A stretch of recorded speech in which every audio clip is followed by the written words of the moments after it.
స్నేహానికి ఆత్మీయతకు చిహ్నంగా పిలుచుకున్నటువంటి ఈ హోలీ పండుగ దేశవ్యాప్తంగా అత్యంత ఘనంగా జరుగుతుంది. ముఖ్యంగా అయోధ్య, బృందావనం, కాశీ వంటి పుణ్యక్షేత్రాల్లో భక్తి శ్రద్ధలతో అక్కడ ఉన్నటువంటి హిందువులంతా కూడా ఎంతో ఘనంగా జరుపుకుంటున్నారు. ఇప్పుడు ఇదే ఒక ఆచరణ అంత మొత్తం వైజాగ్లో కూడా వచ్చింది. ఎందుకంటే వైజాగ్ ఇది ఒక కాస్మోపాలిటన్ సిటీ.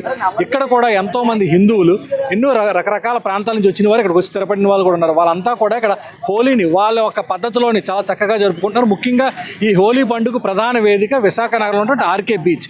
ఈ బీచ్ వద్ద రకరకాల ప్రజలంతా కూడా ఇక్కడికి వచ్చి సందర్శకులు చక్కగా ఈ యొక్క హోలీ పండుగను చేసుకోవడం జరుగుతుంది. మీరు చెప్పండి, ఈ హోలీ పండుగ సందర్భంగా అసలు మీ సెలబ్రేషన్స్ ఎలా జరుగుతున్నాయి? హోలీ అనేది మా టీంకి, మా గ్యాంగ్కి చాలా ఇష్టమైన ఫెస్టివల్ ఇది. మేము 2016 నుంచి ఇదే సేమ్ మెంబర్స్ ఒకే స్కూల్. మాది ఇక్కడే లోకల్ వైజాగ్ వంటాను.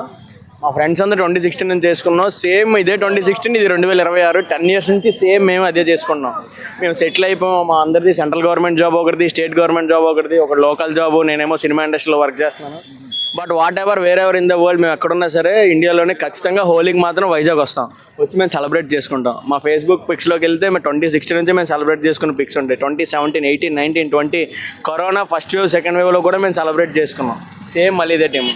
మీరు చెప్పండి, మీ యొక్క సెలబ్రేషన్స్ ఎలా జరుగుతున్నాయి? అసలు వైజాగ్లో ఎలా ఎంత చక్కగా జరుపుకోవడం, మీకు ఈ ప్లేస్ ఎలా ఉంది? వైజాగ్లో వచ్చేసి ఆర్కా బీచ్లో చేసుకోవడం అనేది అదొక ఫీల్. ఏ పండుగ అయినా ఆర్కా బీచ్కి వచ్చేస్తాం ఫస్ట్ ఆఫ్ ఆల్. మనం అందులోని హోలీ అంటే మేము ఫ్రెండ్స్ అందరం ఎక్కడున్నా, ఇండియాలో ఎక్కడున్నా సరే హోలీ రోజు వచ్చి ఇక్కడ చేసుకుంటాం. ఎందుకంటే సిటీ ఆఫ్ డెస్టినీని వదలలేం కదా మనం. వైజాగ్లో అసలు ఎలాంటి సెలబ్రేషన్ సరే మెయిన్ ప్రధాన వేదిక అంటే ఆర్కే బీచ్. బీచ్ రోడ్కి వచ్చేస్తాను అనమాట. బీచ్ రోడ్కి వస్తే ఆ ఫీల్ మారిపోద్ది.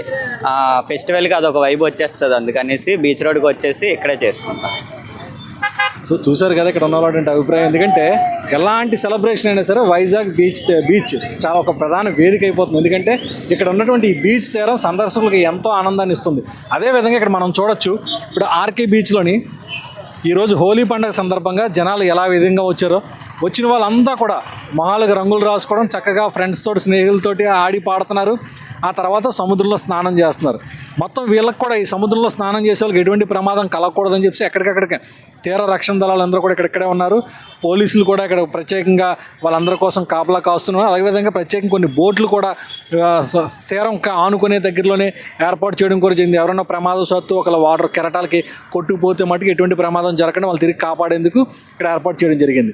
అదేవిధంగా ఇక్కడ మనం చూడవచ్చు, కాళీమాత టెంపుల్ ఎదురుగుండా ఉన్నటువంటి ఈ ఫుట్పాత్ పైన చాలామంది సందర్శకులు వచ్చి సరదాగా ఎంజాయ్ చేస్తున్నారు. మీరు చెప్పండి, ఈ హోలీ ఎలా ఎంజాయ్ చేస్తున్నారు? ఎలా ఉంది? చాలా బాగా ఎంజాయ్ చేస్తామండి. చాలా బాగుందండి. హోలీ అంటే నాకు ఒక మెమరీస్ అండి. నెక్స్ట్ ఏంటంటే నిన్న అసలు యాక్చువల్గా నిన్న జరుపుకోవాలి హోలీ. నిన్న గ్రహణం కదా అసలు. నెక్స్ట్ అది అందుకని ఈరోజు చేసుకుంటాం. అందుకే ఈరోజు ప్రజలందరూ చాలా హ్యాపీగా ఉన్నారు. ఎక్కడున్నా సరే నేను 10 సంవత్సరం వైజాగ్ వస్తానండి. బట్ ఏంటంటే నేను హైదరాబాద్లో ఉంటాను. హైదరాబాద్ నుండి వచ్చాను. చాలా బాగుంది. వైజాగ్లోనే ఎందుకు చేసుకోవాలనుకుంటున్నాను? నాకు ఇష్టం అండి. మై ఊరు, ఐ లవ్ వైజాగ్. మనం చూస్తున్నాం కదా, ఇక్కడ తీరంలోని పొడుగునా కూడా ఎక్కడికక్కడ మొత్తం సందర్శకులు వస్తూనే ఉన్నారు, వెళ్తూనే ఉన్నారు. వచ్చిన వాళ్ళంతా కూడా వాళ్ళ ఫ్రెండ్స్, స్నేహితులకి మొహాలకు రంగులు రాయడం, చక్కగా సెలబ్రేట్ చేసుకోవడం, అదేవిధంగా సముద్రంలో స్నానం చేయడం, మళ్ళీ అంతే హ్యాపీగా తిరిగి వాళ్ళ ఇళ్ళకి వెళ్ళిపోతున్నారు. నిజంగా మొత్తం మీద ఈ యొక్క కార్యక్రమం అంతా కూడా, ఈ హోలీ పండుగ అంటే మాత్రం వైజాగ్లో ఒక స్పెషల్ అనే చెప్పాలి. ఈ స్పెషల్ కార్యక్రమాన్ని చాలా స్పెషల్గా ఇక్కడికి వచ్చిన వాళ్ళంతా కూడా జరుపుకుంటున్నారు. చాలా సంబరమాశ్చర్యాల్లో ఇక్కడ అందరూ కూడా సరదాగా గడిపే పరిస్థితి కనిపిస్తుంది.